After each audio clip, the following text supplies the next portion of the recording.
Omar Sy est mort, vive Omar Sy. Alors, cette expression, au cas où tu ne le saurais pas, est une déclinaison d'une célèbre expression, le roi est mort, vive le roi. Expression que l'on utilise sous le régime monarchique pour marquer la continuité de la royauté lors du décès d'un roi.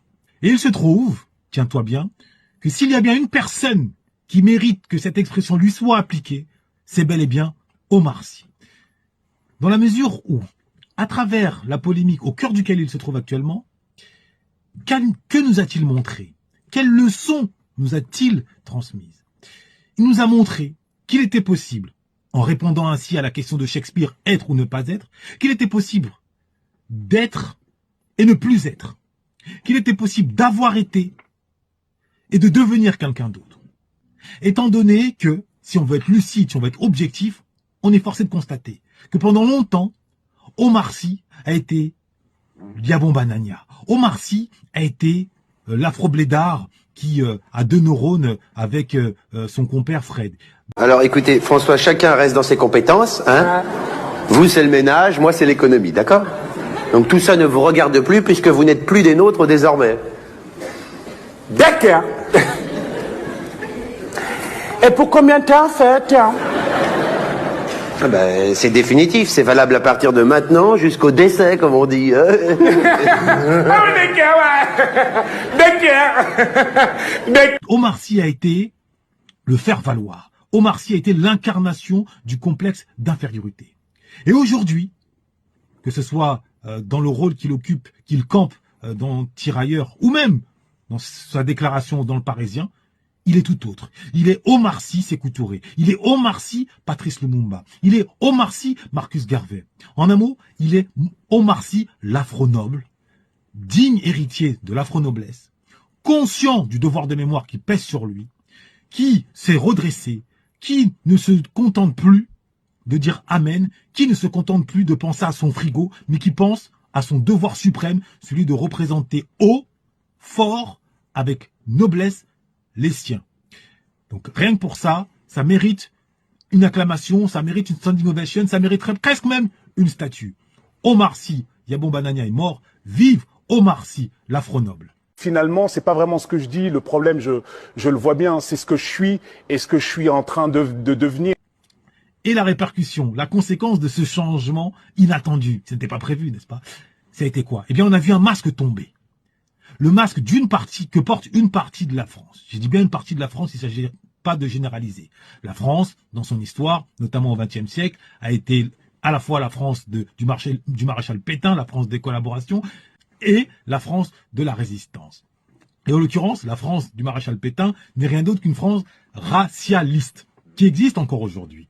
Et on l'a vu à travers un certain nombre de réactions portées par certains pseudo-intellectuels qui ont pignon sur rue, ou du moins qui ont leur accès illimité sur certains médias, et qui, au lieu de répondre sur le terrain du logos à l'argumentaire d'Omar Sy, se sont contentés de poser un jugement d'ordre moral, évoquant une forme d'ingratitude. Incompréhension face à tant d'ingratitude. L'ingratitude permanente. Il y a une ingratitude folle. Cette ingratitude est odieuse. Et à travers cette accusation, le masque est tombé, puisque on s'est aperçu qu'on n'est plus dans le logos, là. On est dans l'interdit. Ils lui ont quasiment interdit, limite, ils lui retiraient l'autorisation de s'exprimer. Et cette réaction n'est rien d'autre que la manifestation d'une vision racialiste du monde. Comprends bien que la France n'est pas raciste. Cette France-là n'est pas raciste. Elle est pire. Elle est racialiste. Racialiste. Quelle est la différence entre le racisme et le racialisme? Le racisme, ce qui le caractérise, c'est la haine. Un raciste veut tuer les Noirs, veut les pendre, ou en tout cas veut vivre en dehors d'eux, très loin d'eux. Alors que le racialiste, lui, il ne hait pas les Noirs. Il les adore même, mais à condition qu'il serre ses chaussures, à condition qu'il lui serve les plats, à condition qu'il surveille sa maison, mais en aucun cas qu'il lui donne des cours de mathématiques, en aucun cas qu'il prétende être un intellectuel et dérouler un raisonnement. Non, non, non. Et on a toujours le sentiment, nous blancs, que l'on doit aider le noir à s'intégrer chez nous. On doit aider l'arabe à s'intégrer. On a une espèce de paternalisme qui traîne comme ça, toujours, toujours, toujours et toujours. Je vais vous raconter une histoire d'un ami à moi que je ne citerai pas parce qu'il ne m'a pas autorisé à le faire. et qui ne sait même pas que je veux parler de lui, qui est chirurgien. C'est un très grand chirurgien.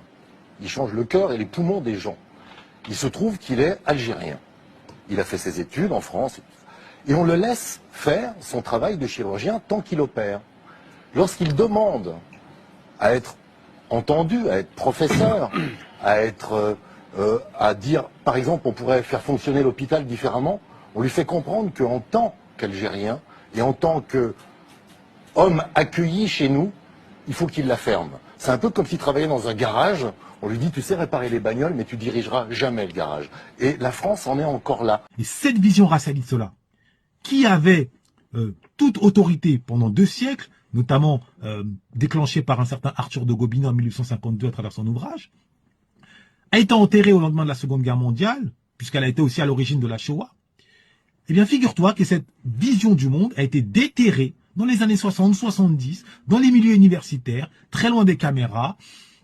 Et aujourd'hui, cette vision fait autorité dans la tête d'un certain nombre d'intellectuels qui, devant les afro-ghettos, devant une certaine forme de délinquance, devant la misère qui frappe une certaine partie de l'Afrique, eh bien, cèdent au simplisme en estimant que cette souffrance-là, cette culture de l'impulsivité, de l'autodestruction, s'explique tout simplement par la couleur de peau, par un QI inférieur de manière naturelle et que, par conséquent, il n'y a pas à éprouver de pitié, c'est l'ordre des choses, l'ordre naturel des choses. Et ce que je dis là, c'est pas moi qui l'invente, hein. C'est évoqué notamment dans cet ouvrage, L'international raciste, de la psychologie à la dite science des races. Et en particulier, ce chapitre qui est éloquent, la renaissance de la science de la race. La renaissance de la science de la race. Et grâce à Omar Sy, le visage hideux de cette idéologie est apparu au grand jour. Donc vraiment, nous autres afro, on doit retenir les 2 leçons qu'Omar Sy nous a permis de comprendre. La première, c'est que cette vision racialiste existe encore. Et que le seul moyen de la combattre, ce n'est pas par la colère ou par la violence. Non, c'est par la hauteur. Par la hauteur en s'appuyant sur le logos, sur la démonstration. La hauteur dont a su faire preuve Omar Sy, notamment lorsque, avec un sourire ironique. Trop tard, les gars. Qui n'était pas le sourire à la bombe Anania de l'enfant éternel. Hein. Non, non, non, c'était le sourire de l'ironie quand il a balancé le « c'est trop tard ». Et à côté de cela, la deuxième leçon, c'est que pour renaître, pour briser le complexe d'infériorité qui entretient le complexe de supériorité, il n'y a pas 10 000 solutions.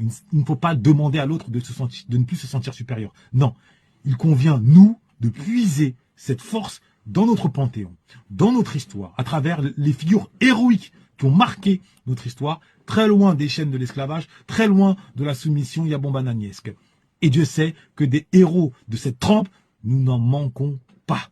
Voilà pourquoi, en résumé, Omar Sy Yabombanania est mort, Omar Sy Michel Leb est mort, Omar Sy Kunta Kinte est mort, Omar Sy Nègre de Maison est mort. Vive Omar Sy Sékou Touré, vive Omar Sy Patrice Lumumba, vive Omar Sy Marcus Garvey, vive Omar Sy Kwame Nkrumah, vive Omar Sy Soundiata Keita, vive Omar Sy l'Afronaute.